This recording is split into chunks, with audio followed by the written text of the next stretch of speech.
Hey guys, welcome to the next video on Python tutorial for beginners. In the last video, we have seen how to create a file in Python and how to write content in that file in Python. Now in this video, I'm going to show you how you can read the content of a text file using Python. Now if you remember, in the last video, I have told you that you can use this open function to open any text file, and this open function takes two arguments. First is the path of the file with the exact name of the file. So because this demo.txt file is in the current folder in which I'm working in, that's why I haven't provided any exact path. I can just give the file name here. But if you have the full path, then you can provide, for example, c:\/ and then whatever is the folder name and then the file name. So either you can provide the exact path of this file with the file name, or you can provide the file name if this file is present in the same directory in which your Python script is there. Now the second argument which this open function takes is the mode of opening this file. So we have seen in the last video, when we write W here or A here, that means we want to write or append to the file. Now in order to read from the file, this mode here should be R, which is the read mode. In the last video, we have seen this table in which we have seen that we can use this R or R plus mode in order to read the file, or if you want to read and write at the same time, you can use this R plus mode. Now if you see here, I have also written here that R is the default mode. So when I don't give any argument here as the second argument, which is for the mode, then also the default mode is the read mode. So let's see how we can read this file, which is demo.txt file, and the content of file is shown here. So in order to read the file, you use the file handler and then use the function, for example, read, which is used to read the whole file. Now in order to print the content of the file, you need to use this print function. So this fh.read will provide the string, and then using this print function, we can print that string. So let's run the code and let's see what happens. So you can see it prints the whole content of the file. Now let me minimize this window once again. Now let's say if you provide some file path which doesn't exist. So this file name doesn't exist in the current folder, and when I try to read this file, let's see what happens. So it's going to throw an error, and this error says that no such file or directory. So if you try to open a file which doesn't exist, it will throw an error. So you need to give the exact name of the file in order to read it. Now here we can also be more specific, and we can also say that this is a read mode in which I want to open this file, and once again when I run the code, it's going to read the content of this file. Now let's say I just want to read the first word of first line here. So let's say I want to just read the first 4 characters of this line 1, then I can just write 4 here, which will read the first 4 characters of the line 1. Now if we just want to read the first 2 words of this line 1, then you can see the number of characters here, 4 for this, and then there is a space, so 5 characters, and then IS is 2 characters more, so 5 plus 2, 7. So when we write 7 here, then it's going to read the first 2 words of this line 1. Now let's say I want to read the whole line. So instead of some words or some characters, I want to read the whole line.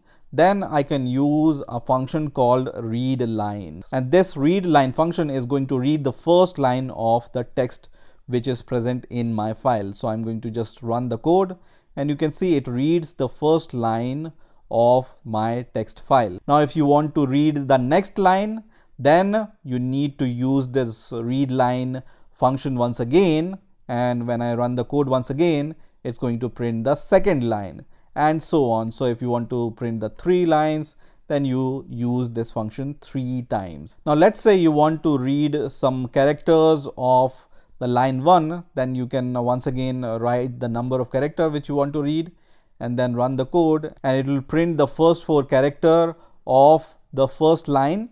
And you will observe that when I use this read line function once again, the string starts from the ending of the first line. So in the first line, we have just used the first 4 characters of the first line. Now pointer will be set to the end of this first 4 characters. So when you use the read line function once again, it's going to start where the first line has ended. So first line has ended at the end of the 4th character, and then it's going to read the space and then all the line characters which are there. So in the second read line statement, it has printed this kind of text which is after the first 4 characters. And in the third read line, because we haven't provided any argument here, so it has printed the whole line here. So let me minimize this. Now let's say you want to read all the lines of this file in the form of the list. So you want to read the 10 lines of this file in the form of list. You can use a function called dot read lines. So here you just need to write dot read lines, and this function is going to give you the list of every line in the text. So let me run the code first of all, and you can see this is the list which starts from a square bracket, and the first element of the list is the first line with the \n, which is the line break, comma. The second element of the list is the second line of the text which we are reading from here. So now we know that this read lines function returns the list. So we can also call some index of this list. So let's say I just want to read the 5th line of this text, then I can just write index 4 because index starts from 0, right? So let me run the code once again, and it prints this line which is at the line 5. Now let's say I want to read the last line. I can just say 9, and it's going to print the line number 10 of your text file. Let me minimize this once again. Now let's say you want to read all the lines of this text one by one and do some operations on each and every line one by one. So you can use a for loop for that to iterate over the lines one by one. So for, let's say, line in your fh, which is the file handler, and then you can print the line one by one. So you can call this variable which is line here, and now let's run the code, and it's going to iterate over this text line by line, and every line is printed one by one using this print line statement. So let's say you want to count the number of characters in every line. You can use this function which is len function, which is used to count the length of a string. And when I run this code, now it's just going to print the number of characters in every line. Now once again, let's say you want to count the number of words in every line. So we can use a function on this line variable, which is a function called split. So line dot split, which is going to split your line on the basis of character you provide as an argument here. So let's say I want to split the line on the basis of a space.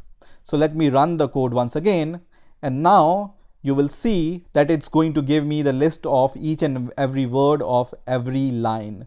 So this is the first element of the first list, and then the second element, third element, and fourth element, and the fifth element. So if you want to count the number of words in every line, then once again we can enclose this code into a function called len. Okay, so this length is going to give you the length of this list, and when I run the code once again, it's going to print the number of words in every line of this text file. So if you want to count the number of words in every line, you can split the words using the space and then using this len function, you can just find the length of the list which is returned by this split function. Or if you want to just see the list of words in every line, then you can just use this function without the len function, and it's going to give you the list of each and every word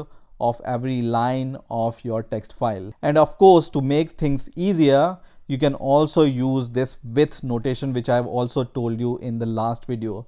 So you can write with and then this open function, and in the open function you give these two arguments, which is the name of the file and the mode, and then you can use as fh, for example, and then you can execute whatever code you want to execute using this file handler. For example, once again, I want to read the content of the file once again. So using this with statement, you don't need to use this fh.close function, because this with function is going to take care of closing of this handler by itself. So this whole code is equivalent to the code which you write whenever you use the try finally block with this code also. So this is also possible. So let me just remove this code and let's run the code once again. And it's going to give me the same result as we have seen earlier. So in this way, you can read the text files in Python. I hope you have enjoyed this video, and I will see you in the next video.